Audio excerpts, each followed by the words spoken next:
ಮೇಲೆ ಅವರು PhD ಪ್ರಬಂಧವನ್ನು ಮಂಡಿಸಿದ್ದಾರೆ. ಮೊನ್ನೆ ರೀಸೆಂಟ್ ಆಗಿ ಅವರಿಗೆ ವಿಜೇಂದ್ರ ಹರಿದಾಸ ಸಾಹಿತ್ಯ ಪ್ರಶಸ್ತಿ ವಿಷಯವಾದಂತಹ ಪ್ರಶಸ್ತಿ ಅವರಿಗೆ ತಲುಪಿದೆ. ರೀಸೆಂಟ್ ಆಗಿ ಮೊನ್ನೆ ವಿಜೇಂದ್ರ ಆರಾಧನೆ ಕಾಲದಲ್ಲಿ ಅಂತ ಅಷ್ಟೇ ಅಲ್ಲ, ಇವತ್ತು ನಾವು ನಮ್ಮ ಕಾರ್ಯಕ್ರಮದಲ್ಲಿ ಯಾವುದೇ ಕಾರ್ಯಕ್ರಮ ಅಂತ ಈ ಹರಿದಾಸರ ಕಾರ್ಯಕ್ರಮ ಇದೆ ಅಂದ್ರೆ ಸಾಕು, ಎಲ್ಲ ಬಿಟ್ಟು ಓಡ್ಕೊಳ್ತಾರೆ. ಸೆನ್ಸ್ ಆಫ್ ಡೆಡಿಕೇಶನ್ ಅಂತ, ಲವ್ ಆಫ್ ಲೇಬರ್ ಅಂತ. ಇದು actually sense of love of labour. Haridasa ಸಾಹಿತ್ಯದ ಲವ್ ಆಫ್ ಲೇಬರ್ ಎಷ್ಟಿದೆ ಅಂದ್ರೆ ಅವ್ರಿಗೆ, ಅವರು ಇಲ್ಲಿ ಬೇರೆ ಕೆಲಸ ಬಿಟ್ಬಿಟ್ಟು ರಥ ಹಾಕಿಬಿಟ್ಟು ಏನೋ ಮಾಡಿತ್ತು ಅಣ್ಣುಟ್ಟಿಯೋ ಅಂತ ಬಂದು ಕಾರ್ಯಕ್ರಮಕ್ಕೆ ಇನ್ನೇ ತಿಳಿಸ್ಕೊಡ್ತಾರೆ. ಇಂಥ ವಿದ್ವಾಂಸರು ನಮಗೆ ಬೆನ್ನೆಲುಬಾಗಿ ನಿಂತಿದ್ದಾರೆ. ಈಗ ಅವರ ವಿದ್ವಾಂಸರಿಗೆ ನಾನು ಇಲ್ಲಿಯ ಪ್ರಬಂಧನಕಾರರ ಪರಿಚಯ ಮತ್ತು ಗೆಸ್ಟ್ ಆಫ್ ಆನರ್ ಅಂತ ಬಂದಿದ್ದಾರೆ, ಅವರ ಪರಿಚಯವನ್ನ ಮಾಡಿಕೊಡ್ಬೇಕು ಅಂತ ನಾನು ಕೇಳ್ಕೊತೇನೆ. ಇಲ್ಲಿ ಪ್ರಸ್ತಾವಕ್ಕೆ ಇನ್ನೊಂದು ಹೇಳೋದು ಮತ್ತೆ, ಈಗ ನಾವು ಹೆಂಗ್ ಮಾಡಿದೀವಿ ಅಂದ್ರೆ ಇದನ್ನ ಮಾಡ್ಬೇಕಂದ್ರೂ ಹರಿದಾಸರ ಸಮಗ್ರ ಕೃತಿಗಳನ್ನ ನಾವು ಈ ವ್ಯಾಪ್ತಿಯಲ್ಲಿ ತಗೊಂಡ್ಬರ್ಬೇಕು. ಅದಕ್ಕೆ ನಾವು ವಿಂಗಡಣೆ ಮಾಡ್ಕೊಂಡಿದ್ವಿ. ಮೊದಲನೇ ವಿಂಗಡಣೆ ಗೋಷ್ಠಿಗಳಿಂದ ಮೊದಲನೇ ಗೋಷ್ಠಿ ಹರಿದಾಸರ ಕೃತಿಗಳಲ್ಲಿಯ ತತ್ವ ವಿವೇಚನೆ ಅಂದ್ರೆ ಸಿದ್ಧಾಂತ ಬೇಸಿಕಲಿ ದಟ್ ಇಸ್ ಮೊದಲೇ. ಯಾಕಂದ್ರೆ ಎಲ್ಲ ಹರಿದಾಸರು ಪ್ರತಿಪಾದನೆ ಮಾಡಿದ್ದು ಮಧ್ವಾಚಾರ್ಯರ ದ್ವೈತ ಸಿದ್ಧಾಂತ ಪ್ರತಿಪಾದನೆ ಮಾಡಿತ್ತು. ಅದಕ್ಕೆ ಮೊದಲನೇದು ಗೋಷ್ಠಿ. ಎರಡನೇ ಗೋಷ್ಠಿ ಹರಿದಾಸರ ವಿಶೇಷ ಕೃತಿಗಳು. ಪ್ರತಿಯೊಬ್ಬ ಹರಿದಾಸರ ವಿಶೇಷ ಕೃತಿಗಳನ್ನು ಹೆಸರು ಮಾಡಿದ್ದಾರೆ. ಈಗ ನಮ್ಮ ಜಗನ್ನಾಥ ಹರಿನಾಮ ಸಾರ ಕೇಳುವುದೇ ಇಲ್ಲ, ಅದರಲ್ಲಿ ಮೇರು ಕೃತಿ ಅಂದ್ರೆ ಹರಿದಾಸ ಸಾಹಿತ್ಯದಲ್ಲೇ ಮೇರು ಕೃತಿ ಅಂದ್ರೆ ಈಗ ಹರಿನಾಮ ಸಾರ. ಹಾಗೆ ನಮ್ಮ ಪ್ರಸನ್ನ ವೆಂಕಟದಾಸರು ದಶಮಸ್ಕಂದ ಭಾಗವತ. ಹೀಗೆ ಎಲ್ಲ ಹರಿದಾಸರು ಕೆಲವು ವಿಶೇಷ ಕೃತಿಗಳನ್ನ ಅಂದ್ರೆ ವೇದ ಉಪನಿಷತ್ತುಗಳ ಶ್ರುತಿ ಶಾಸ್ತ್ರ ಆಧಾರದ ಮೇಲೆ ಆ ವಿಶೇಷ ಕೃತಿಗಳನ್ನ ಮಾಡಿದ್ದಾರೆ. ಅದರಲ್ಲಿ ಆಳವಾದಂತಹ, ಯಾಕಂದ್ರೆ ಈ ವಿಶೇಷ ಕೃತಿಗಳು ಆದಷ್ಟು ಜನಕ್ಕೆ ಮೇಲೆ ಬೀಳಲ್ಲ, ಎಕ್ಸೆಪ್ಟ್ ಹರಿಕಥಾಮೃತ ಸಾರವನ್ನು ಬಿಟ್ರೆ. ಬೇರೆ ಎಲ್ಲಾನು ಇವತ್ತು ಸಂಗೀತಕ್ಕೂ ಅಕ್ಷರಜನ ಮಾಡಲ್ಲ, ಯಾಕೆ ದೀರ್ಘವಾಗಿರುತ್ತೆ ನೋಡಿ, 30 ನುಡಿ 40 ನುಡಿ ಇರುತ್ತೆ. ಹಾಡೋದು ತಂದ್ರೆ ಅದು ಪ್ರಚಲಿತವಾಗಿ ಬರ್ತಲ್ಲ. ಅದಕ್ಕೆ ಅಟ್ಲೀಸ್ಟ್ ನಾವೀಗ ಅಂಥ ಸಾಹಿತ್ಯದ ಆಧ್ಯಾತ್ಮಿಕ ತಿರುಳನ್ನು ಜನಕ್ಕೆ ತಿಳಿಸ್ಬೇಕು ಇಂತಹ ಮಾಧ್ಯಮದ ಮುಖಾಂತರ ಅಂದ್ಕೊಂಡು ನಾವು ಅದನ್ನ ವಿಶೇಷ ಕೃತಿಯಿಂದ ಒಂದು ಗೋಷ್ಠಿ ಮಾಡಿದ್ದೀವಿ. ಮೂರನೇದು ಹರಿದಾಸರ ಕೃತಿಗಳಲ್ಲಿಯೇ ಭಕ್ತಿಯ ಪರಾಕಾಷ್ಠೆ. ಎಲ್ಲ ಹರಿದಾಸರು ಭಕ್ತಿ ಮಾರ್ಗದಲ್ಲಿ ಮುಕ್ತಿ ಕಾಣಬೇಕು ಅಂತ ದಾರಿ ತೋರಿಸ್ಕೊಡ್ತಾ ಇದ್ದಾರೆ. ಅಂದ್ರೆ ಅವರು ಭಕ್ತಿಯ ಪರಾಕಾಷ್ಠತೆ ಹಾಗೆ ಕೃತಿಗಳಲ್ಲಿ ಹಾಗೆ ಆತ್ಮನಿವೇದನೆಗಳನ್ನು ಮಾಡಿದ್ದಾರೆ ಅನ್ನೋದು ಮೂರನೇ ಗೋಷ್ಠಿ. ನಾಲ್ಕನೇ ಗೋಷ್ಠಿ ಹರಿದಾಸರ ಕೃತಿಗಳಲ್ಲಿಯೇ ವೈಜ್ಞಾನಿಕ ಸಾಮಾಜಿಕ ಚಿಂತನೆ. ಅವರು ಬರೀ ಭಗವಂತನಲ್ಲಪ್ಪ ನಮ್ಮೆಲ್ಲ ನಲ್ಲಿರುವಂತಹ ದೋಷಗಳನ್ನು ತಿದ್ದಲಿಕ್ಕೆ ಸಾಕಷ್ಟು ಪ್ರಯತ್ನ ಮಾಡಿದ್ದಾರೆ. ನಮ್ಗೆ ಇಂಡಿವಿಜುವಲ್ ದೋಷ ಅಲ್ಲದೆ ಸಮಾಜ ದೋಷಗಳನ್ನು ತಿದ್ದಲಿಕ್ಕೆ ಸಾಕಷ್ಟು ಪ್ರಯತ್ನಿಸಿದ್ದಾರೆ.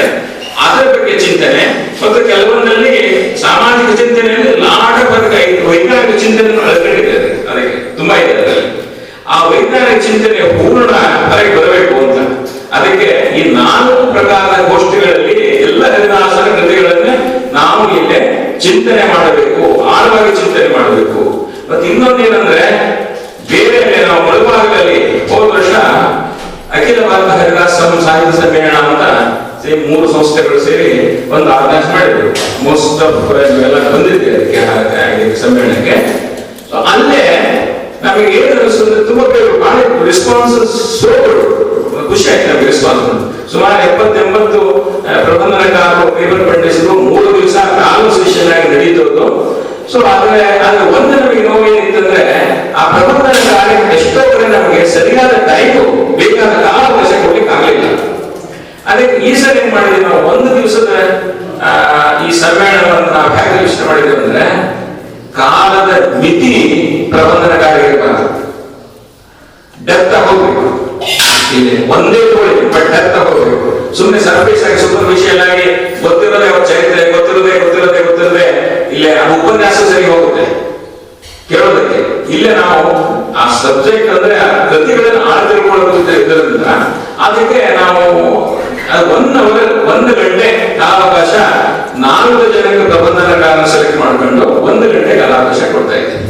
ಅದ್ರ ಮೇಲೆ 15 ನಿಮಿಷ ಅದ್ರ ಮೇಲೆ ಚರ್ಚೆ ಮಾಡಬಹುದು, ಪ್ರಶ್ನೋತ್ತರಗಳನ್ನ ಇಟ್ಕೊಂಡಿದ್ವಿ. ಇಂಥ ಒಳ್ಳೆ ಸಿಸ್ಟಮೆಟಿಕ್ ನಮ್ದು ಆರ್ಗನೈಸ್ ಮಾಡಿದ್ದು ಎಲ್ಲ ವಿದ್ವಾಂಸಕ್ಕೂ ಅನುಕೂಲ ಆಗಿರಬೇಕು, ಕೇಳೋದಕ್ಕೂ ಅನುಕೂಲ ಆಗಿರಬೇಕು ಅನ್ನೋ ದೃಷ್ಟಿ ಇಟ್ಕೊಂಡು ಮಾಡಿದ್ದೀವಿ. ಇದನ್ನ ಎಲ್ಲರೂ ಪ್ರಯೋಜನ ಪಡಬೇಕು ಅಂತ ಒಂದು. ಮತ್ತು ವಿದ್ವಾಂಸರ ಸದ್ಯಗ ಆ ಸಬ್ಜೆಕ್ಟ್ ಆಳಕ್ಕೆ ಹೋಗಿ ಎರಡಿದೆ, ಉಪನ್ಯಾಸ ವಿಸ್ತಾರ ಜಾಸ್ತಿ, ಆಳ ಕಡಿಮೆ. ಪ್ರಬಂಧನಿಗೆ ಉಪನ್ಯಾಸಕ್ಕೆ ಡಿಫರೆನ್ಸ್ ಅನ್ನು ನಾನು ನಿಮಗೆ ಒಂದು ಸೂಕ್ಷ್ಮವಾಗಿ ಹೇಳ್ತೀನಿ. ಉಪನ್ಯಾಸ ವಿಸ್ತಾರ ಜಾಸ್ತಿ ಇರುತ್ತೆ, ಆಳ ಕಡಿಮೆ ಇರುತ್ತೆ. ಅದು ರಂಜಿಸ್ಬೇಕು, ಮನೆಗೆ ನನಗೆ ಇಂಪಾಗಿರ್ಬೇಕು, ಕೇಳಬೇಕು, ಏನೋ ಶ್ರವಣ ಆಯ್ತು ಸ್ವಲ್ಪ ಒಂದು ಆಯ್ತಪ್ಪ ಸ್ವಲ್ಪ ಗೊತ್ತಾಯ್ತು ಅನ್ನೋ ಒಂದು ಭಾವನೆ ಬರಬೇಕು, ಬೇಜಾರಾಗಿರ್ಬೋದು. ಆದರೆ ಇಲ್ಲಿ ಪ್ರಬಂಧನಕಾರರು ಇಲ್ಲೇ ಇಂಥ ಸೆಮಿನಾರ್ಗಳಲ್ಲಿ ವಿಸ್ತಾರ ಕಡಿಮೆ, ಆಳ ಜಾಸ್ತಿ. ಅದನ್ನ ಮುಖ್ಯವಾದ ಉದ್ದೇಶ ಇಟ್ಕೊಂಡಿದ್ದೀವಿ. ಮತ್ತು ಇದನ್ನ ಇಲ್ಲಿ ಬಂದಿರುವಂತಹ 4 ಪ್ರಬಂಧಗಳನ್ನ ನಾವು ಪ್ರತಿ ತಿಂಗಳು ನಾವು ಅದನ್ನ ಬುಕ್ ಆಗಿ ಪ್ರೊಸೀಡಿಂಗ್ ಆಗಿ ಪಬ್ಲಿಷ್ ಮಾಡ್ತಾ ಇದ್ದೀವಿ. ಈಗ ಬಂದಿರುವಂತಹ ಒಂದನ್ನ ನಿಮಗೆ ಇಲ್ಲಿ ರಿಲೀಸ್ ಆಗುತ್ತೆ. ಈಗ ನಮಗೆ ದೊರಕಿರುವಂತಹ ಪ್ರಬಂಧಗಳನ್ನು ಸೇರಿಸಿ ನಾವು ಮಾಡ್ತಾ ಇದ್ದೀವಿ.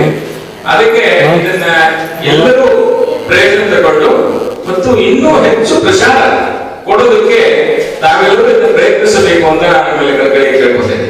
ಯಾಕಂದ್ರೆ ನಾವು ಮಾಡೋದು ಉದ್ದೇಶ ನಮ್ಮ ದಾಸರ ಭಕ್ತರಿಗೆ, ಆ ಭಕ್ತರಿಗೆ ತಲುಪದಿದ್ರೆ ನಾವು ಮಾಡಿದ್ದೇನು ಘನತಾ ಹೋಗೋದು, ನಮಗೆ ಮಾಡಿದಪ್ಪ ದಾಸರ ಸೇವಾ ಆಯಿತು ಅಂದ್ರೆ ನಮಗೆ ಘನತಾ ಹೋಗೋದು. ಬಟ್ ದಾಸರಿಗೆ ಖುಷಿ ಆಗೋದಿಲ್ಲ. ಅದರಿಂದ ದಾಸರಿಗೆ ಯಾವ ಖುಷಿ ಆಗುತ್ತೆ, ಅದು ಸಾವಿರಾರು ಜನಕ್ಕೆ ಜ್ಞಾನ ತಲುಪಿದಾಗ ದಾಸರಿಗೆ ಖುಷಿ ಆಗುತ್ತೆ. ಅವ್ರು ಬೀದಿ ಹೋಗ್ಬಿಟ್ಟು ಅವ್ರು ಜ್ಞಾನ ಪ್ರಸಾರ ಮಾಡಿದ್ರು. ಸೊ ಅದಕ್ಕೆ ನಮ್ಮಲ್ಲಿ ಒಂದೇ ಕೇಳ್ಕೊತಿದ್ದೀನಿ, ನಿಮ್ಗೆ ಗೊತ್ತಿರೋಲ್ಲ 12 ದಿನ ಕಾರ್ಯಕ್ರಮ ಇದೆ, ಇದರ ನಡೀತದೆ ಅಂತ ಬಾಯಿಂದ ಹೇಳಿ ಜನರು ಸೇರಿಸೋಕೆ ಆದಷ್ಟು ಪ್ರಯತ್ನ ಮಾಡಿ. ಈಗ ನಮಗೆ ನಮ್ಮ ಡಾಕ್ಟರ್ ಅತ್ಯವತಿ ಅವರ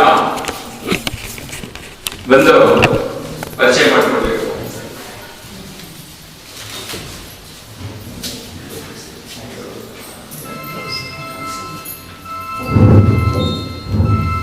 ಶ್ರೀ ಹರಿ ಜಗನ್ನಾಥ ಭಟ್,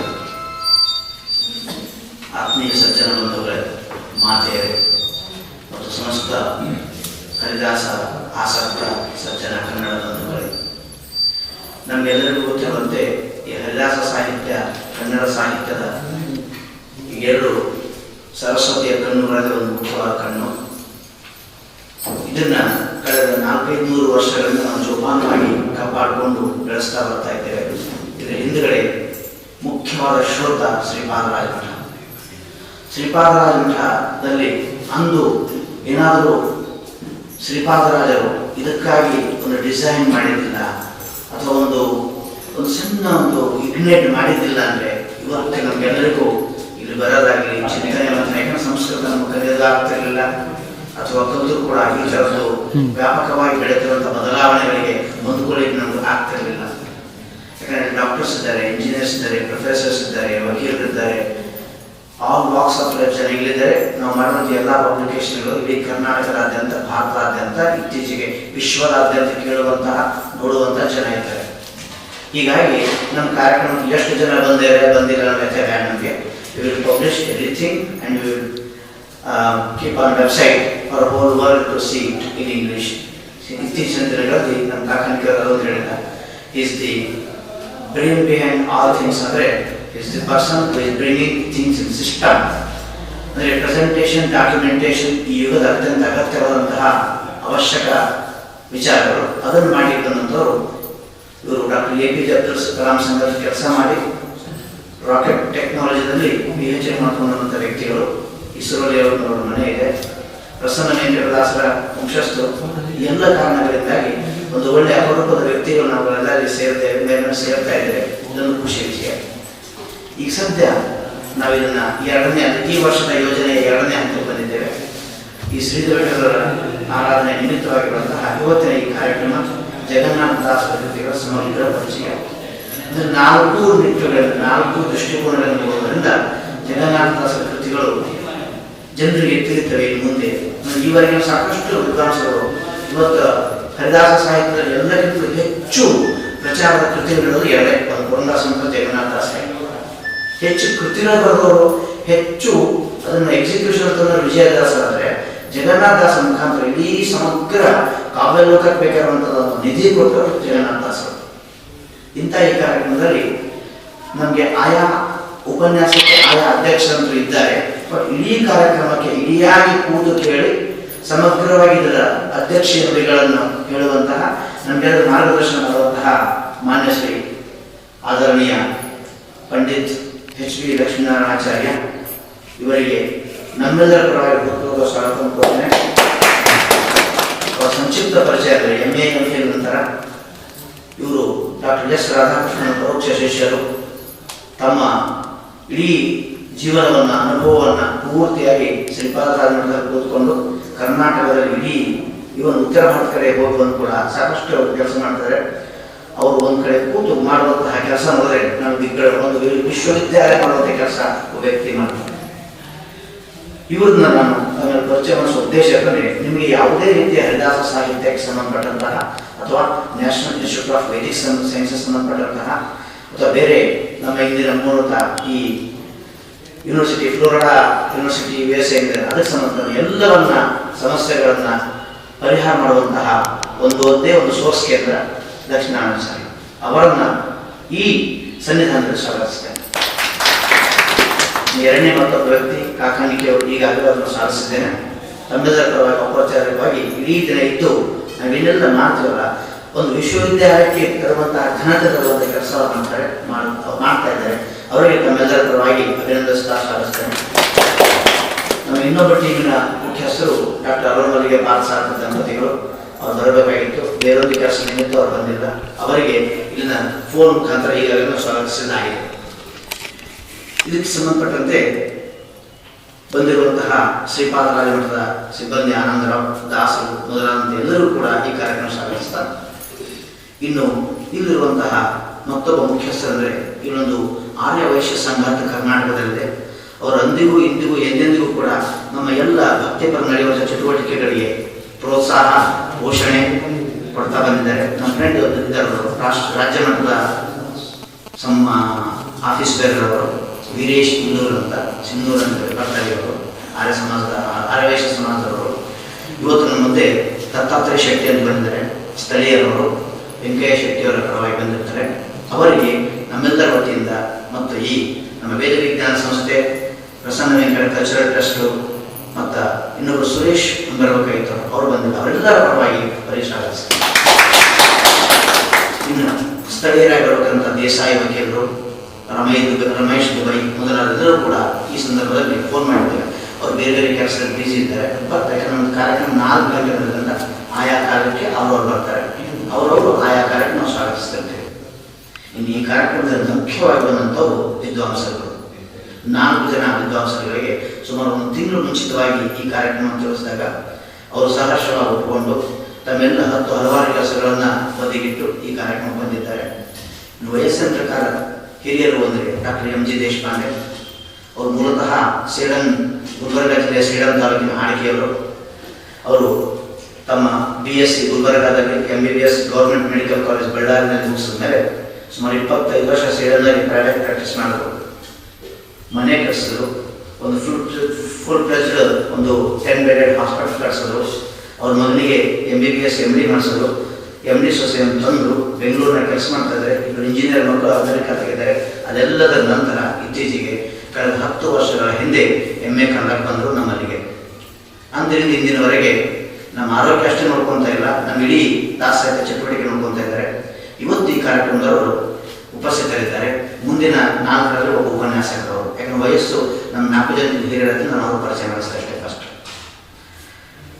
ಅವರು ಮುಖ್ಯ ಅನ್ಕೊಂಡ್ರೆ ಆಸಕ್ತಿ ವಿಷಯ ಭಗವದ್ಗೀತೆ, ರನ್ನ, ಸೋಮೇಶ ಶತಕ, ಹೀಗೆ ಕನ್ನಡದ ಸುಮಾರು ಒಂದು 15,000 ಪದ್ಯಗಳನ್ನು ನಿಂತರೆ ಕಂಠಪಾಠ ಹೇಳುವಂಥ ಸಾಮರ್ಥ್ಯ ಉಳ್ಳವರಾಗಿದ್ದಾರೆ. ವೈಜ್ಞಾನಿಕ ತಳಹದಿಯ ಮೇಲೆ ಆಧ್ಯಾತ್ಮ ತಳಹದಿಯ ಮೇಲೆ ವಿಜ್ಞಾನವನ್ನು ಮೇಳೈಸುವಂತಹ ವ್ಯಕ್ತಿಗಳವರಾಗಿದ್ದಾರೆ. ವಿಶೇಷವಾಗಿ ಆಸಕ್ತಿಯ ವಿಷಯ ಆರೋಗ್ಯ ವಿಜ್ಞಾನ ದಾಸರ ದೃಷ್ಟಿಯಲ್ಲಿ. ಅದನ್ನು ಮುಂದಿನ ಇದರಲ್ಲಿ ಅವರು ಹೇಳ್ತಾರೆ. ಅದನ್ನು ಅವರಿಗೆ ನಮ್ಮೆಲ್ಲರ ಪರವಾಗಿ ಹೃತ್ಪೂರ್ವಕವಾಗಿ ಸ್ವಾಗತಿಸ್ತೇನೆ. ಮುಳುಗಾಗಿ ಬಂದಿದ್ದರು. ಕಳೆದ 8 ವರ್ಷಗಳಿಂದ ನಮ್ಮ ಜೊತೆ ಲೇಖನ ಬರೀತಾನೆ ಇದ್ದಾರೆ. ಅವರಿಗೆ ಅವರ ವಿಷಯವನ್ನು ಬಂದಾಗ ಆ ವಿಷಯದ ಬಗ್ಗೆ ಮಾತಾಡೋಣ. ಇನ್ನು ಎರಡನೇದವರು ಪವನ್ ಕುಮಾರ್ ಗಂಗಾವತಿ. ಅವರು ವಯಸ್ಸಿನ ಚಿಕ್ಕವರಾದರೂ ಕೂಡ ನಮ್ಮೆಲ್ಲರಿಗಿಂತ ಬಹಳ ಶಕ್ತಿಶಾಲಿಗಳು. ಅದಕ್ಕಿಂತ ಮುಖ್ಯ ಒಂದು ಜಂಗಮ ವಿಶ್ವವಿದ್ಯಾಲಯ. ಪವನ್ ಕುಮಾರ್ ಗಂಗಾವತಿ ಹೆಸರೇ ಒಂದು ಸ್ಪಿರಿಟ್. ಅದು ಶ್ರೀಪಾದರಾಜ ಸಂಸ್ಥೆಯಿಂದ ಬಂದಂಥ ಈ ಹರಿದಾಸ ಸಾಹಿತ್ಯವನ್ನು ಇವತ್ತಿನ ಮಂತ್ರಾಲಯ ಮಠದಲ್ಲಿ ಬಿತ್ತದವರು. ಸುಮಾರು 108 ಹರಿದಾಸ ಸಾಹಿತ್ಯ ಪುಸ್ತಕಗಳನ್ನು ಸುಶ್ಮೀಂದ್ರ ತೀರ್ಥ ಟ್ರಸ್ಟು ರಾಘವಸ್ವಾಮಿ ಮಂತ್ರಾಲಯ ಮಠದ ಮುಖಾಂತರ ಪಬ್ಲಿಷ್ ಮಾಡಿದವರು. ರಾಜಾ ಎಸ್ ರಾಜಗೋಪಾಲಾಚಾರ್ಯರ ಆಪ್ತ ಕಾರ್ಯದರ್ಶಿಗಳಿದ್ದಾರೆ. ಅವರ ಆಪ್ತ ಕಾರ್ಯದರ್ಶಿಗಳು ಇವರು. ಮುಖ್ಯವಾಗಿ ಬರ್ರಿ, ಅವರು MA MPhil ಮಾಡಿದರು. ಮಂತ್ರಾಲಯದ ಗುರುಕುಲ ಪಾಠಶಾಲೆಯಲ್ಲಿ ದಾಸ ಸಾಹಿತ್ಯವನ್ನು ಒಂದು ವಿಷಯವನ್ನಾಗಿ ಬೋಧನೆ ತಂದವರು ಇವರು. ಈಗ ಸದ್ಯ ಗಂಗಾವತಿಯ ಸರ್ಕಾರಿ PG ಸೆಂಟರ್, ಗೌರ್ಮೆಂಟ್ PG ಸೆಂಟರ್ನಲ್ಲಿ ಕನ್ನಡ ಪ್ರಾಧ್ಯಾಪಕರಾಗಿ ಕೆಲಸ ಮಾಡ್ತಾ ಇದ್ದಾರೆ. MPhil ಆಗಿದೆ, PhD ಸಬ್ಮಿಟ್ ಮಾಡ್ತಾ ಇದ್ದಾರೆ. ಮುಖ್ಯವಾಗಿ ದಾಸ ಸಾಹಿತ್ಯದ ವಿಷಯ ಅಂತಲ್ಲ, ಹೆಚ್ಚು ಕಮ್ಮಿ ದಾಸ ಸಾಹಿತ್ಯದ ಎಲ್ಲ ವಿಷಯಗಳನ್ನು, ಎಲ್ಲ ವ್ಯಕ್ತಿಗಳನ್ನು ಬದಲಾವಣೆಯಾಗಿದ್ದಾರೆ. ವಯಸ್ಸಿನಲ್ಲಿ ಸುಮಾರು ನಮ್ಮ 3 ಜನರಿಗಿಂತೂ ಚಿಕ್ಕವರಾದರೂ ಕೂಡ ನಮ್ಮ 3 ಜನರಿಗಿಂತೂ ಶಕ್ತಿಯಲ್ಲಿ ಹೆಚ್ಚಿಯವರು. ಅವರಿಗೆ ನಾವು ಸ್ವಾಗತಿಸ್ತಾ ಇದ್ದೇವೆ. Next doctor Supriya Kanduru. ಇವರು ಪರಿಚಯ ಮಾಡಿಸೋದು ನನಗೊಂದು ಗರ್ವ ಅನಿಸುತ್ತೆ. ಯಾಕಂದ್ರೆ ನಮ್ಮ ಟೀಮ್ನಲ್ಲಿ she is very odd and impressive. ಅವರು ಮೂಲತಃ ಉತ್ತರ ಕರ್ನಾಟಕದವರೇ. ಅವ್ರ ಮನೆಯವರು ನಮ್ಮ ಫ್ರೆಂಡು. ಅವ್ರ ಹೆಸರು ಜಸ್ಟಿಸ್ ಸತ್ಯನಾರಾಯಣ ಅಂತ ಹೇಳಿ. ಇವರು ಡಾಕ್ಟರ್ ಸುಪ್ರಿಯಾ ಕಾಂಡೂರು. ಇವರು MA Sanskrit, MA PhD Kannada, BSc ಮೂರ್ನವರು, LLB ಮಾಡಿದವರು. ವಕೀಲರು, ವಿದ್ವಾಂಸರು, ಸಂಸ್ಕೃತ ವಿದ್ವಾಂಸರು. ಅವರ ತಂದೆ ಸುಧಾ ಪಂಡಿತರು. ಅವರ ಮಾಮ ರಾಮಾಚಾರ್ಯ ಕಾಂಡೂರು ಅಂತ ಬಹಳ ಪ್ರಾಮಾಣಿಕ ವಕೀಲರು. ಅವ್ರ ಮನೆಯವರು ಜಸ್ಟಿಸ್ ಸತ್ಯನಾರಾಯಣ ಕಾಂಡೂರು ಅಂತ ರಾಯಚೂರಿನಲ್ಲಿ ಟಾಸ್ಕ್ ಜಡ್ಜ್ ಆಗಿದ್ದಾರೆ. ಮುಖ್ಯವಾಗಿ ಏನಪ್ಪ ಅಂದರೆ ಸತ್ಯಾನಂದ ತೀರ್ಥರ ವಂಶಸ್ಥರು ಇವರು. ಆ ಜೀನ್ಸು, ಆ ಇಂಪ್ಲಿಕೇಶನ್ಸು ಅದೆಲ್ಲವನ್ನು ತಗೊಂಡು ನಮ್ಮ ದಾಸರಿಗೆ ಇತ್ತೀಚೆಗೆ ಸುಮಾರು 4-5 ತಿಂಗಳಿಂದ ನಮ್ಮ ಜೊತೆ ಬೇರೆ ಬೇರೆ ಸಂದರ್ಭಗಳಲ್ಲೂ ವೈಚಾರಿಕವಾಗಿ ಕೆಲಸ ಮಾಡ್ತಾ ಇದ್ದಾರೆ. ಮತ್ತು ಶ್ರೀಪಾದರಾಜರ ಇತ್ತೀಚಿನ 3 ದಿವಸದ ರಾಷ್ಟ್ರೀಯ ಸಮ್ಮೇಳನ ಮಾಡಿದ್ವಿ, ಅದರಲ್ಲೂ ಕೂಡ ಅವರು ಪೇಪರ್ ಪ್ರೆಸೆಂಟ್ ಮಾಡಿದ್ರು. ಶಾಂತರು, ಆಮೂಲಾಗ್ರವಾಗಿ ಅಧ್ಯಯನ ಮಾಡಿದವರು, ಸಂಸ್ಕೃತದ ಬೇಸ್ ಉಳ್ಳವರು, ವೈಜ್ಞಾನ ಮೂಲದವರು. ಇವರು ನಮ್ಮ ಕಾಕಾಣಿಕೆ ಹೇಳೋದಾಗೆ ಮುಂದಿನ ಹರಿದಾಸ ಸಾಹಿತ್ಯ ಬೆಳೆಸುವಂತಹ ಸಂಪೂರ್ಣ ಜವಾಬ್ದಾರಿಯನ್ನು ಹೊಂದಿರುವಂತಹ ಕೆಲವೇ